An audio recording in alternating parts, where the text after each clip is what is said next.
BBOR, Black Box Online Radio, coming to you from West Virginia at heart and from around the globe. And hello, Nedheads. Hello, Black Box Battalion. Today is Thursday. Welcome to this new series for the Thursday segment here on BBOR. This will be focusing on the Black Dahlia murder from 1947.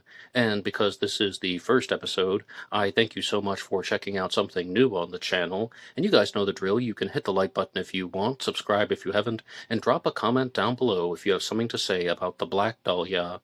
For larger things, you can send them to me at blackboxonlineradio@aol.com. And I am your host, Black Box Ned. And as many of you guys know, there are other programs here on BBOR. The show comes to you Monday through Friday. On Tuesdays, I talk about the case of JonBenet Ramsey. On Wednesdays, about Jack the Ripper. On Fridays, about D.B. Cooper. And on Monday, most famously, about the Zodiac Killer. So I would like to let you know that today's episode is partially sponsored by Michael Cole, a friend of the show and author of the Zodiac Revisited trilogy. If the Zodiac case fascinates you, be sure to check out the Zodiac Revisited. It's a deep dive into the mystery with a unique and interesting perspective. The trilogy is available on Amazon, Spotify, and wherever you get your favorite true crime books. And if you enjoy the series, please consider helping out Michael by leaving a 5-star review. So, this is the first episode in a multi-part series that I'm going to be doing on the Black Dahlia, the murder of Elizabeth Short from 1947. And because it is the first episode, I really wanted to make this an introduction. I've talked about the Black Dahlia a handful of times on Black Box Online Radio over the last 8 years. This channel started in 2017, but I really only mean a handful of times.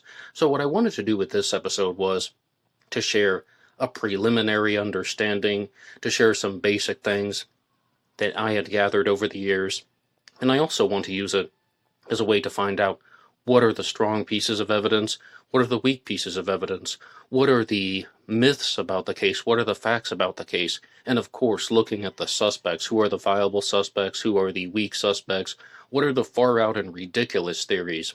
So once again, if you have any ideas for future episodes in this multi-part series, or if there's a particular observation, theory, hypothesis, or suspect that you would like discussed, you can drop your idea in the comments section down below. I would love to read them, and you know where the email address is.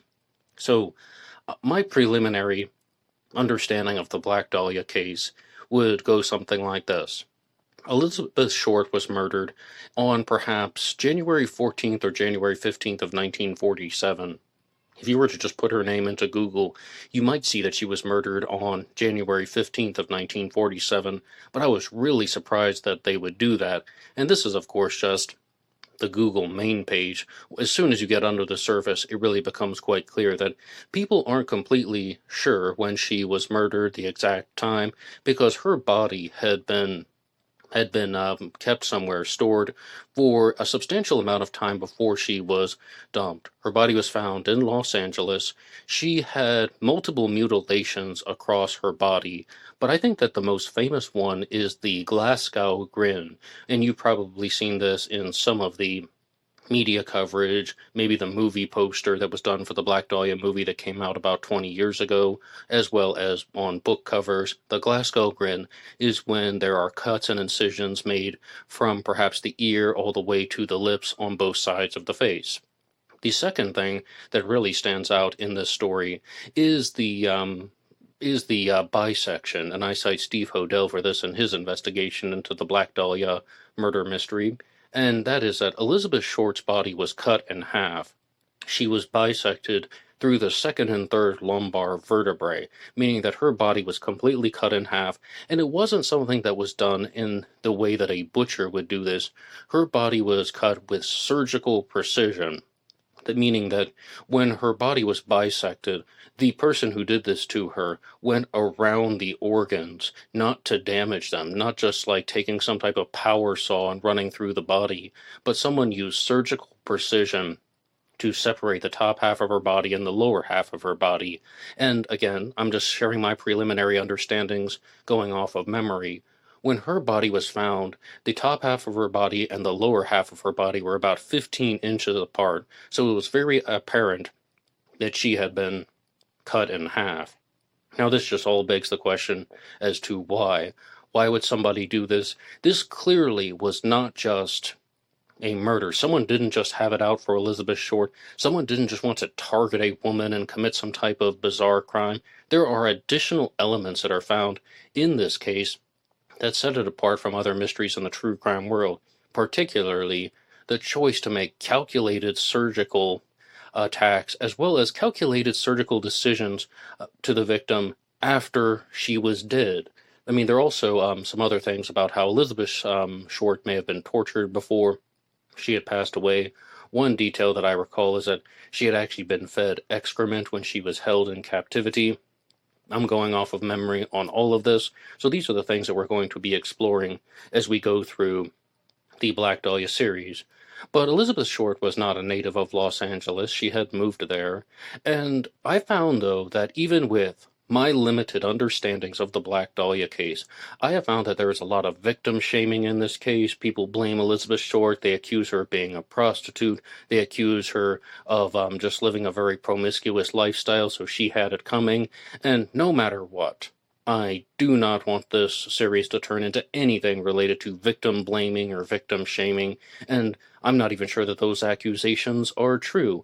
And it really is not even important to me because someone does not deserve to be murdered, and they don't deserve to have their body cut apart like that. And another thing, though, that I am trying to prepare myself for is that this case is going to be especially horrific. I told you guys in the introduction that every Wednesday I talk about Jack the Ripper, and the more I talk about the Ripper, the more sickened I am by the Ripper, because he would think it would go in the opposite direction, that the more time that you spend looking at a true crime case, the less you think about the gore and the blood and the mutilations. No, it's the exact opposite for me. And I can see what you guys are saying in the comment section. A lot of you are having that experience, that when you talk about people being cut apart and just absolute savage behavior, it becomes more and more strenuous on the mind. So I'm going to be prepared for things like that with the Elizabeth Short case, because I expect that all of that is going to be there. But I said that there were a handful of episodes about the Black Dahlia here on this channel, Black Box Online Radio, and my understanding of the Black Dahlia case for a very long time was done through the lens of a particular suspect, and his name was George Hill Hodel. George Hodel is the father of Steve Hodel, who went on to write a series of books accusing him of being both the Black Dahlia Avenger and the Zodiac Killer, amongst other crimes committed all across the world, to be honest. And I first started talking about the Black Dahlia here on BBO War back in 2019, because I do regular segments about the Zodiac Killer, so it was only a matter of time before I got to the Zodiac Killer suspect, George Hill Hodel, and that easily turned into a Zodiac Black Dahlia exploration. And I noticed that there were some very odd things about Steve Hodel's presentation when he was accusing George Hodel of being the Zodiac and the Black Dahlia Avenger. Yes, that's what we're going to call this person, the Black Dahlia Avenger, because he did this one YouTube presentation when he said, "My father, George Hodel, was the Black Dahlia Avenger." Now, here are some similarities between the Black Dahlia Avenger and the Zodiac Killer. And I was just thinking, whoa, now wait a second. You referred to your father as the Black Dahlia Avenger, now you're comparing him to the Zodiac? If you think that your father was also the Zodiac, wouldn't you say, my father was the Black Dahlia Avenger, and my father was the Zodiac? So, that was just something that really stood off. It bothered me about his presentation. Of course, Steve Hodel would contact me years later, after finally finding my video, and he provided the explanation that, at the time, he was certain that his father committed the Black Dahlia murder, but he was not completely certain at the time that his father was the Zodiac Killer, but after more extensive investigations, he determined that his father was indeed the Zodiac and the Black Dahlia Avenger. And this would make for a fascinating novel. I know I just said that we're talking about absolutely horrible and horrific subjects, but his Black Dahlia Avenger Zodiac theory would work in a novel very, very nicely, because when you have his concept of how the Black Dahlia, the murder of Elizabeth Short, wasn't even the foundation of Steve Hodel's observations. It actually begins with the lipstick murders in Chicago. Okay, well before that. He accuses George Hodel of committing the first murder in 1921, the murder of Father Patrick Heslin, but I digress. But it would have started with committing the lipstick murders in Chicago, and one of the girls was named Suzanne Degnan, and Elizabeth Short's body was found near a street that was named Degnan Street. So you would have this serial killer that's going around the world murdering victims and leaving these signatures in relation to street names and street signs. Because one thing that George Hodel did was he went to the Philippines in the 1960s, and he was in the Philippines in the city of Manila in 1967, and that's when the murder of Lucilla Liu occurred. It's another surgical murder. She was the original chop shop lady in the Philippines. This spawned a series of homicides where women were dismembered, and they are called chop shop ladies. I absolutely hate the name, but that's what they are called. And Lucilla Liu was dismembered, and her head was never recovered. She was decapitated, and they never were able to locate her head or skull. So that is absolutely tragic and unfortunate. But her body was found 500 yards from a street named Zodiac. So you have Degnan Street, and then you have Zodiac Street, and then somebody would use that for their inspiration for the crimes a year later. In 1967, a murder happens near Zodiac Street or Zodiac Road, and then you have the Zodiac Killer starting in 1968, and then going into the canonical Zodiac crimes. All right, as a novel, I'm just laser focused on that. But in terms of what actually happened, I have so many doubts. I just have so many, not exactly problems, but suspicions, because that is a very, very elaborate and intricate set of events that have been laid before me. And wouldn't you also have some doubts or some questions about a serial killer theory like that?